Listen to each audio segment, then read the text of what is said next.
Cinema screen play రాద్దాం అనుకునేవాళ్ళు, cinema క్యారెక్టర్ని క్రియేట్ చేద్దాం అనుకునేవాళ్ళు తప్పకుండా చూడవలసిన ఎపిసోడ్. ఎందుకంటే మీరే కథనైనా, ఏ సన్నివేశాన్నైనా, ఒక పాత్రనైనా, దాని యాక్షన్ అయినా క్రియేట్ చేసే ముందు దానికి లాజిక్ కూడా ఉండాలి. సినిమాకి లాజిక్కా కాదండి, సినిమా సీన్కి కానీ క్యారెక్టర్ యాక్షన్కి కానీ లాజిక్ అనేది తప్పకుండా వర్కౌట్ అవుతుంది. లేకపోతే ఏమవుతుంది, సినిమా భాషలో చెప్పాలంటే అట్టర్ ఫ్లాప్ అవుతుంది.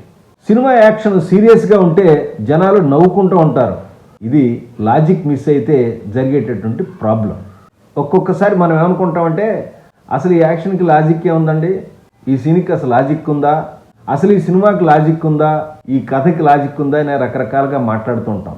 సినిమా స్క్రీన్ ప్లేలో లాజిక్ అంటే ఏంటి, ఆ లాజిక్ చేసే మ్యాజిక్ ఏంటి, అసలు ఎన్ని రకాల లాజిక్ ఉంటాయి, లాజిక్ని ఎలా క్రియేట్ చేయాలి అనే విషయాన్ని మనం తెలుసుకుంటే సినిమా కథల్ని క్రియేట్ చేసేటప్పుడు సీన్లని ఇష్టం వచ్చినట్టుగా పిచ్చి పిచ్చిగా కాకుండా, అంటే వాస్తవానికి చాలా దూరంగా, అంటే సినిమాలో కొంచెం వాస్తవానికి కొంచెాన్ని కొద్దిగా హైలైట్ చేసి మనం చెప్పచ్చు, కానీ వాస్తవానికి మరీ దూరంగా చెప్పేసామనుకోండి అది కామెడీ అయిపోతుంది. సినిమాలో లాజిక్ అనేది ఏంటి, ఎలా ఉంటుంది, దాన్ని ఎంతవరకు ఎలా ఉపయోగించాలి, ఎలా క్రియేట్ చేయాలి అనే విషయాన్ని నేను ఎక్స్ప్లెయిన్ చేస్తూ ఒక ఎపిసోడ్ చేశాను.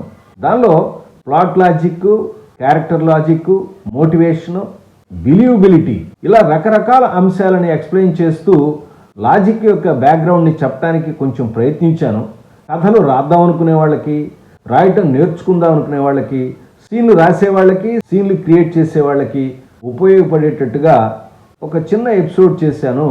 ఆ ఎపిసోడ్ని చూసి మీ అభిప్రాయాలను నాకు తెలియచేయండి.